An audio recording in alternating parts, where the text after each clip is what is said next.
Well, good morning, everybody.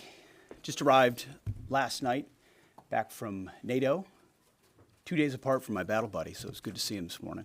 Good to see you, Mr. Chairman. You too, sir. Where there was a historic outcome. I want to start with that real quick. I think there's so much news, so many things happening that oftentimes big, momentous moments get missed. What President Trump accomplished in NATO yesterday was game-changing and historic. A shift in burden sharing to European responsibility in NATO that most would have said was impossible at the beginning of his term. But he said NATO needs to pay up. They started in the first term, and here in his second term, we've accelerated that. 32 NATO countries committed to spending 5% of their GDP on defense, on actually investing in the NATO alliance. So I hope with all the ink spilled, all of your outlets find the time to properly recognize this historic change in continental security that other presidents tried to do, other presidents talked about. President Trump accomplished it. It's a huge deal. You see, we're here this morning because in hunting for scandals all the time, in trying to find wedges and spin stories, this press corps and the press corps miss historic moments. You miss historic moments like 5% at NATO, which when you hear, I was in the closed door briefing, I wish there could have been cameras in there. When you heard the prime ministers and presidents of other countries, to a man and to a woman, looking at President Trump and saying, this never could have happened, never would have happened. It seemed impossible 5 years ago, 2 years ago, 8 years ago. But here we are because of your leadership. If you ask them the question, I bet they'd say the same thing. But searching for scandals, you miss historic moments, like recruiting at the Pentagon. Historic levels in the Army, the Air Force, and the Navy. Yeah, maybe there'll be a little mention here or there, but because it was under President Trump's leadership, because Americans are responding to him as commander-in-chief, the press corps doesn't want to write about it. Or bring us to the topic of the moment, the highly successful strikes in Iran. Let me read the bottom line here. President Trump directed the most complex and secretive military operation in history. And it was a resounding success, resulting in a ceasefire agreement and the end of the 12-day war. There's been a lot of discussion about what happened and what didn't happen. Step back for a second. Because of decisive military action, President Trump created the conditions to end the war, decimating, choose your word, obliterating, destroying Iran's nuclear capabilities. I want to read some of the assessments that have been provided because whether it's fake news, CNN, MSNBC, or the New York Times, there's been fawning coverage of a preliminary assessment. I've had a chance to read it. Every outlet has breathlessly reported on a preliminary assessment from DIA. I'm looking at it right now. Again, it was preliminary, a day and a half after the actual strike, when it admits itself in writing that it requires weeks to accumulate the necessary data to make such an assessment. It's preliminary. It points out that it's not been coordinated with the intelligence community at all. There's low confidence in this particular report. It says in the report there are gaps in the information. It says in the report multiple linchpin assumptions are what this assessment, a linchpin assumption, you know what that is? That means your entire premise is predicated on a linchpin. If you're wrong, everything else is wrong. And yet, still, this report acknowledges it's likely severe damage. Again, this is preliminary, but leaked because someone had an agenda to try to muddy the waters and make it look like this historic strike wasn't successful. I'm going to get to the chairman in a moment because he's going to lay out the particulars for you based on his professional military experience. But here's what other folks are saying. The DIA that put that report out says this is a preliminary low-confidence report and will continue to be refined as additional intelligence becomes available. How about the Israeli Atomic Energy Commission? The devastating U.S. strikes on Fordo destroyed the site's critical infrastructure and rendered the enrichment facility inoperable. Have any of these quotes made their way into the New York Times or the Washington Post, MSNBC, CNN? Any of these quotes? How about this one? This is a new one from the UN, the United Nations. No friend of the United States, or certainly Israel often. Here's the head of the UN Atomic Energy Agency this morning, Rafael Grossi. U.S. and Israeli strikes caused enormous damage to Iran's nuclear sites. Don't take my word for it. How about the IDF's chief of staff? I can say here that the assessment is that we significantly damaged the nuclear program, setting it back by years. I repeat, years. The Iranian foreign minister, the spokesman. Our nuclear installations have been badly damaged, that's for sure. I'm sure that's an understatement. John Radcliffe, the director of the CIA, putting out a statement just last night. CIA can confirm that a body of credible intelligence indicates Iran's nuclear program has been severely damaged by recent targeted strikes. This includes new intelligence from a historically reliable, very different than preliminary assessment with low confidence. He's saying historically reliable and accurate source and method that several key Iranian nuclear facilities were destroyed and would have to be rebuilt over the course of years. CIA continues to collect additional reliably sourced information to keep appropriate decision makers fully informed. How about DNI Tulsi Gabbard yesterday? She writes, and I quote, "New intelligence confirms what POTUS has stated numerous times. Iran's nuclear facilities have been destroyed." Institute for Science and International Security President David Albright, overall, Israel and U.S. attacks have effectively destroyed Iran's centrifuge enrichment program. Time and time again, I can go down the list, those that understand, those that see, those that do proper assessments recognize that what the United States military did was historic. And again, before I pass it to the chairman, because you, and I mean specifically you, the press, specifically you, the press corps, because you cheer against Trump so hard, it's like in your DNA and in your blood to cheer against Trump, because you want him not to be successful so bad, you have to cheer against the efficacy of these strikes. You have to hope maybe they weren't effective. Maybe the way the Trump administration has represented them isn't true. So let's take half-truths, spun information, leaked information, and then spin it in every way we can to try to cause doubt and manipulate the public mind over whether or not our brave pilots were successful. How many stories have been written about how hard it is to, fly a plane for 36 hours? Has MSNBC done that story? Has Fox? Have we done the story how hard that is? Have we done it 2 or 3 times so that American people understand? How about how difficult it is to shoot a drone from an F-15 or 16 or F-22 or F-35? Or what it's like to man a Patriot battery? Or how hard it is to refuel midair, giving the American people an understanding of how complex and sophisticated this mission really was. There are so many aspects of what our brave men and women did that, because of the hatred of this press corps, are undermined because your people are trying to leak and spin that it wasn't successful. It's irresponsible. And folks in this room are privy to that information because of the proximity here in the Pentagon. It's an important responsibility. And time again, classified information is leaked or peddled for political purposes to try to make the president look bad. And what's really happening is you're undermining the success of incredible B-2 pilots and incredible F-35 pilots and incredible refuelers and incredible air defenders who accomplished their mission, set back a nuclear program in ways that other presidents would have dreamed. How about we celebrate that? How about we talk about how special America is, that only we have these capabilities? I think it's too much to ask, unfortunately, for the fake news. So we're used to that. But we also have an opportunity to stand at the podium and read the truth of what's really happening. And the reality is you want to call it destroyed, you want to call it defeated, you want to call it obliterated, choose your word. This was an historically successful attack, and we should celebrate it as Americans. And it gives us a chance to have peace, chance to have a deal, and an opportunity to prevent a nuclear Iran, which is something President Trump talked about for 20 years, and no other presidents had the courage to actually do. So with that, I want to hand it over to the chairman of the Joint Chiefs. They've done technical analysis on this, not just on the strike, but also on our Patriot defenders, on Al Udeid.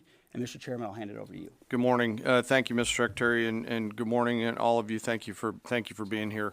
As a follow-up to my comments on Sunday's press conference, I wanted to give you a few updates this morning on something I'm honored to do as a chairman, and that's a chance to get to talk about some of our service members and the incredible things that they do on behalf of our nation. And I apologize ahead of time for the length and the detail. Today, I'm going to brief you on a couple things. First, I'm going to talk about our air defenders at Al Udeid in Qatar and their actions on Monday. Then I'm going to walk you through a little bit about the academics that went into the attack against Fordo, the massive ordnance penetrator weapon, and we're going to show a video that highlights the effects that weapon has. Of course, nobody was down inside the target, so we don't have video from the target. First, on Monday, as the President has stated, on Monday morning we began to receive indications and warnings that Iran intended to attack U.S. bases in the region. That morning, building on the work that CENTCOM Commander Eric Kurilla had done, and on the orders of the President, at Al Udeid Air Base in Qatar and around the region, we assumed a minimum force posture. Most folks had moved off the base to extend the security perimeter out away from what we assessed might be a target zone, except for a very few Army soldiers at Al Udeid. At that point, only 2 Patriot batteries remained on base, roughly 44 American soldiers responsible for defending the entire base, to include CENTCOM's forward headquarters in the Middle East, an entire air base, and all the U.S. forces there. The oldest soldier was a 28-year-old captain. The youngest was a 21-year-old private who'd been in the military for less than 2 years. So let's put ourselves out there for a second. Imagine you're that young first lieutenant, you're 25 or 26 years old, and you've been assigned as the tactical director inside the command and control element. You, at that age, are the sole person responsible to defend this base. Listening next to you is your early warning operator whose job is to notify you of imminent attack. There's 5 people inside a vehicle and 5 people outside of a vehicle around these, a total of, as I said, 44.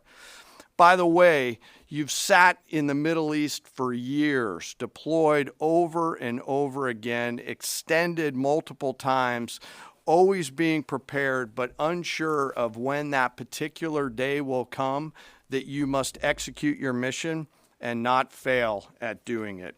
In this case, these Patriot crews were deployed from Korea and Japan as part of our U.S. forces there to ensure that we had the most capable missiles in the CENTCOM area of responsibility.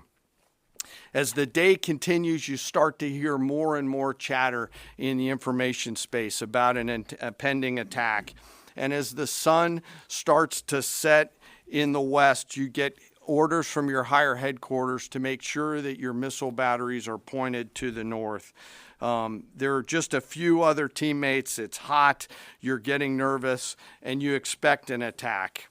Outside of those Patriot vehicles, your hot crew, which is 1 NCO and 4 additional soldiers, turns a key and relinquishes control of those missiles to that young lieutenant inside the vehicle. And you wait. You know that you're going to have approximately 2 minutes, 120 seconds to either succeed or fail. And then at approximately 12:30 p.m. on Monday, that's 7:30 p.m. in Qatar, as the sun sets in the west, Iran attacks.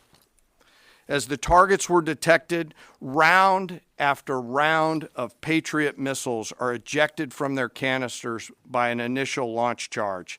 Then the main solid rocket motor ignites. You can feel this in your body if you've ever been around a Patriot taking a shot. And round after round goes out and guides against those missiles coming inbound. We believe that this is the largest single Patriot engagement in U.S. military history. And we were joined in this engagement by the Qatari Patriot crews. I'm not going to tell you how many rounds were shot, but it was a bunch because of classified purposes. And we're aware that there's reports of something getting through. What we do know is there was a lot of metal flying around. Between attacking missiles being hit by Patriots, boosters from attacking missiles being hit by Patriots, the Patriots themselves flying around, and the debris from those Patriots hitting the ground, there was a lot of metal flying around.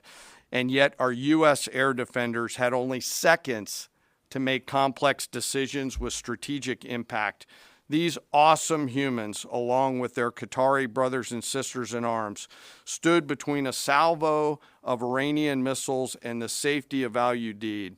They are the unsung heroes of the 21st century United States Army. And I know a lot of you have seen the videos online and the excitement as those Patriots departed their launchers and went up and guided. This really demonstrates the combat capability and capacity of our Army air defenders. Simply stated, they absolutely crushed it. If you'd flip this over, thanks. Let me next move to a walkthrough of the GBU-57 massive ordnance penetrator weapon and share a little bit about the planners who did this and their work on the weapon. First, let me set the stage for you.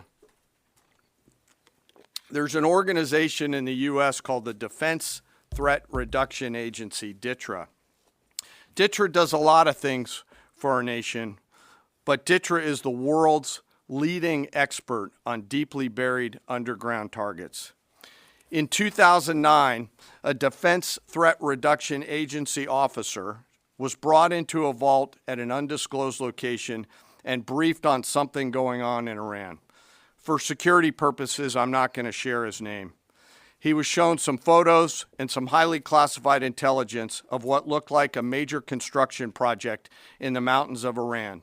He was tasked to study this facility, work with the intelligence community to understand it, and he was soon joined by an additional teammate. For more than 15 years, this officer and his teammate lived and breathed this single target, Fordo, a critical element of Iran's covert nuclear weapons program. He studied the geology. He watched the Iranians dig it out. He watched the construction, the weather, the discard material, the geology, the construction materials, where the materials came from. He looked at the vent shaft, the exhaust shaft, the electrical systems, the environmental control systems, every nook, every crater, every piece of equipment going in and every piece of equipment going out. They literally dreamed about this target at night when they slept. They thought about it driving back and forth to work, and they knew from the very first days what this was for. You do not build a multi-layered underground bunker complex with centrifuges and other equipment in a mountain for any peaceful purpose. They weren't able to discuss this with their family, their wives, their kids, their friends, but they just kept grinding it out. And along the way, they realized we did not have a weapon that could adequately strike and kill this target. So they began a journey to work with industry and other tacticians to develop the GBU-57. They tested it over and over again, tried different options, tried more after that. They accomplished hundreds of test shots and dropped many full-scale weapons against extremely realistic targets for a single purpose: kill this target at the time and place of our nation's choosing. And then, on a day in June of 2025, more than 15 years after they started their life's work, the phone rang and the President of the United States ordered the B-2 force that you've supported to go strike and kill this target. Yesterday, I had the incredible honor and privilege of spending time with these two Defense Threat Reduction Agency officers who've given so much. One of them said, quote, "I can't even get my head around this. My heart is so filled with the pride of being a part of this team. I am so honored to be a part of this." To you both, thank you, and thank you to your families. Operation Midnight Hammer was the culmination of those 15 years of incredible work. The air crews, the tanker crews, the weapons crews that built the weapons, the load crews that loaded it. Before I run through this video today, I want to talk a little bit about weaponeering and what goes into an attack. Weaponeering is the science of evaluating a target. I mentioned all of those factors before that these two DTRA officers had thought about.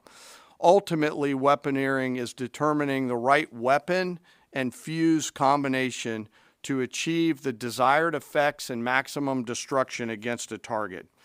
In the case of Fordo, the DTRA team understood with a high degree of confidence the elements of the target required to kill its functions, and the weapons were designed, planned, and delivered to ensure that they achieve the effects in the mission space. By the way, in the beginning of its development, we had so many PhDs working on the MOP program, doing modeling and simulation, that we were quietly and in a secret way the biggest users of supercomputer hours within the United States of America. So let me talk about the graphic a little bit. And the GBU-57, which all of you I know is a 30,000 pound weapon dropped only by the B-2. It's comprised of steel, explosive, and a fuse, programmed bespokely each weapon to achieve a particular effect inside the target. Each weapon had a unique desired impact angle, arrival, final heading, and a fuse setting. The fuse is effectively what tells the bomb when to function. A longer delay in a fuse, the deeper the weapon will penetrate and drive into the target. So on Fordo, in June of 2008, you can see these three holes.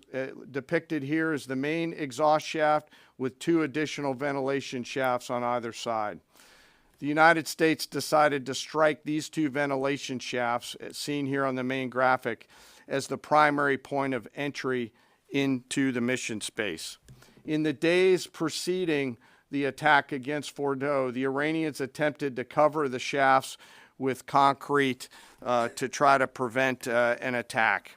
I won't share the specific dimensions of the concrete cap, but you should know that we know what the dimensions of those concrete caps were. The planners had to account for this. They accounted for everything. The cap was forcibly removed by the first weapon, and the main shaft was uncovered. Weapons 2, 3, 4, 5 were tasked to enter the main shaft, move down into the complex at greater than 1,000 feet per second, and explode in the mission space. Weapon number 6 was designed on each side, so there were 6 on each side. Weapons number 6 was designed as a flex weapon to allow us to cover if one of the preceding jets or one of the preceding weapons did not work. The video I'm about to show you is a culmination of over 15 years of development and testing. As I said, hundreds of test shots on various models. This is one weapon. So if you take a view of this as 5 additionals, you'll get a sense of what this looks like. Hopefully you can see it and there's not too much reflection. Tom runs our videos out there. We'll run it at full speed so you can see it and then go back through it. Go ahead, Tom.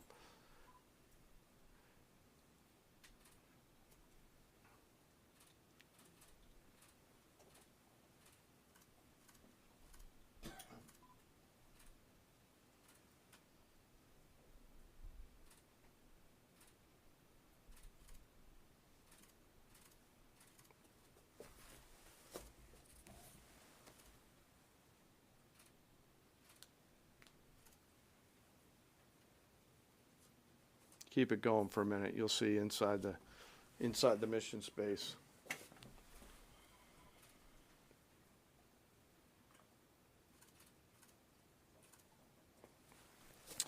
Unlike a normal surface bomb, you won't see an impact crater because they're designed to deeply bury and then function. I know there's been a lot of questions about that. All 6 weapons at each vent at Fordo went exactly where they were intended to go. A bomb has three effects that causes damage: blast, fragmentation, and overpressure. In this case, the primary kill mechanism in the mission space was a mix of overpressure and blast ripping through the open tunnels and destroying critical hardware. The majority of the damage we assessed based on our extensive modeling was a blast layer combined with the impulse extending from the shock. Imagine what this looks like 6 times over. A point that I want to make here: the Joint Force does not do BDA. By design, we don't grade our own homework. The intelligence community does. But here's what we know following the attacks and the strikes on Fordo. First, that the weapons were built, tested, and loaded properly. 2, the weapons were released on speed and on parameters. 3, the weapons all guided to their intended targets and to their intended aim points. 4, the weapons functioned as designed, meaning they exploded. And we know this through other means, intelligence means that we have, that were visibly, we were visibly able to see them. And we know that the trailing jets saw the first weapons function, and the pilots stated, quote, "This was the brightest explosion that I've ever seen. It literally looked like daylight." Let me now turn to the bomber crews themselves, give you a few details about them. The crews that attacked Fordo were from the active duty Air Force and the Missouri Air National Guard. The crews ranked from captain to colonel, and most were graduates of the Air Force Weapons School headquartered at Nellis Air Force Base in Nevada. I will state for the record that there is no beach volleyball or football at the Air Force Weapons School. They were male and female aviators on this mission. And a crew member told me when I talked to them on video the other day that this felt like the Super Bowl, the thousands of scientists, airmen, and maintainers all coming together. One last story about people. When the crews went to work on Friday, they kissed their loved ones goodbye, not knowing when or if they'd be home. Late on Saturday night, their families became aware of what was happening. And on Sunday, when those jets returned from Whiteman, their families were there. Flags flying and tears flowing. I have chills literally talking about this. The jets rejoined into a formation of 4 airplanes followed by a formation of 3 and came up overhead Whiteman proudly in the traffic pattern, pitching out to land right over the base and landing to the incredible cheers of their families who sacrifice and serve right alongside their family members. Like I said, there were a lot of flags and a lot of tears. One commander told me this is a moment in the lives of our families that they will never forget. That, my friends, is what America's Joint Force does. We think, we develop, we train, we rehearse, we test, we evaluate every single day. And when the call comes to deliver, we do so. I could not be more proud standing up here today of our Joint Force. I'm filled with gratitude that I get to tell their story. And as we stand here right now, our forces remain on a high state of readiness in the region, prepared to defend themselves. And one last thing, our adversaries around the world should know that there are other DTRA team members out there studying targets for the same amount of time, and will continue to do so. Thank you very much. I apologize for the length. I look forward to your questions. Thank you, Mr. Chairman. I would just thank you, by the way, for that extensive work, the lay down. I mean, even, do you have that laser pointer? Okay. Yes, sir. Thank you, squaring me away as always. I mean, even in just the public reporting, if you see the post-strike shaft of the 3 holes, the vast majority, and fairly so, the vast majority of speculation has been those are the 3 strike points. When in actuality, what you realize is these are the vents, these are the caps. The first munition took the cap off, and the other 5 went down the center hole, which if you're planning the target, you would want it to be the direct one going to the bottom. These are the types of things that go into the planning for a strike that the Pentagon would not expect the press corps, the American people, to initially understand. So laying this information out is helpful. But it's also why we ask for a beat for a moment, for a day or two, the opportunity to tell that story, because as the chairman said, these men and women that did this mission, they just want to do their job. They're not expecting their story to be told. They're not expecting the glory. They are grateful for the flags and the hugs of family. That's why they do the job. But they also know they were a part of something historic. We know how historic it was. The chairman does. I know. Our staffs know. And so that's why we are, and the president of the United States knows. And that's why it's almost personal when we see the way in which leaks are used to try to disparage the outcome or muddy the waters about the impact of what happened without being responsible with information and allowing the professionals to assess and provide that information just like the chairman did. So thank you, Mr. Chairman, for that information. And we welcome a few additional questions. Yes, sir. General, on Sunday you said final battle damage will take some time. And you also said, I think BDA is still pending, and it would be way too early for me to comment on what may or may not still be there at the nuclear facility. So that was just over 3 days ago. So what has changed? Would you use the term obliterated as well? Sure, like I said, we don't do BDA. I'll refer that to the intelligence community. And You're talking with them. I mean, what changed in the past 3 days that make you so, you know? sir, I think I think I explained what changed. There was a great deal of irresponsible reporting based on leaks, preliminary information in low confidence. Again, when someone leaks something, they do it with an agenda. And when you leak a portion of an intelligence assessment, but just a little portion that makes it seem like maybe the strike wasn't effective, then you start a news cycle, whether it's the Washington Post or Fox News or CNN or MSNBC, you start a news cycle that starts to call into question the efficacy. No, that's why.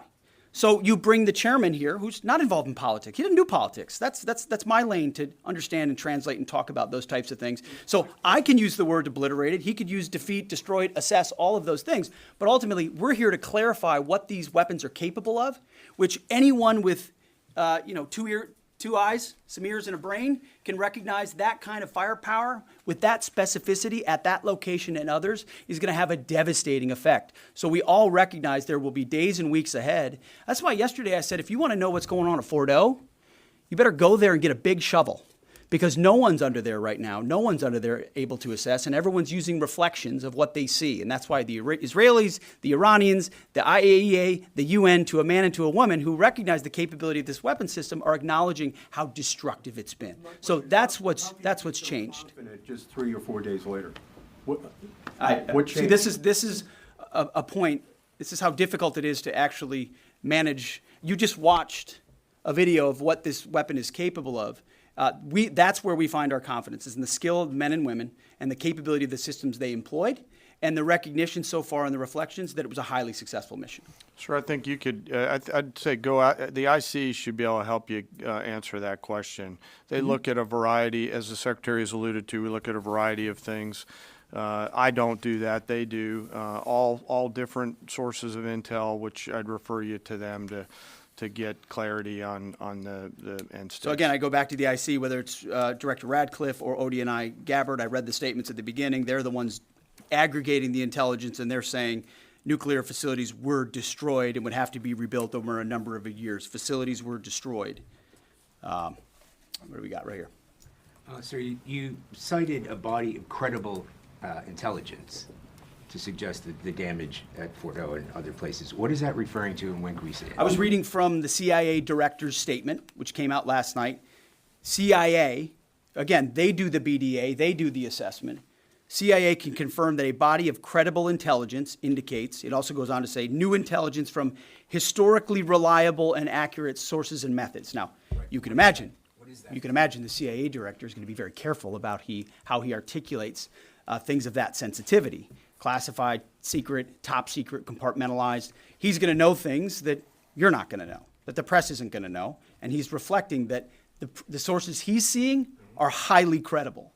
They've given credible intelligence. They or those processes have given credible intelligence in the past, and that's what he's basing it on. Don't you think we need to see that?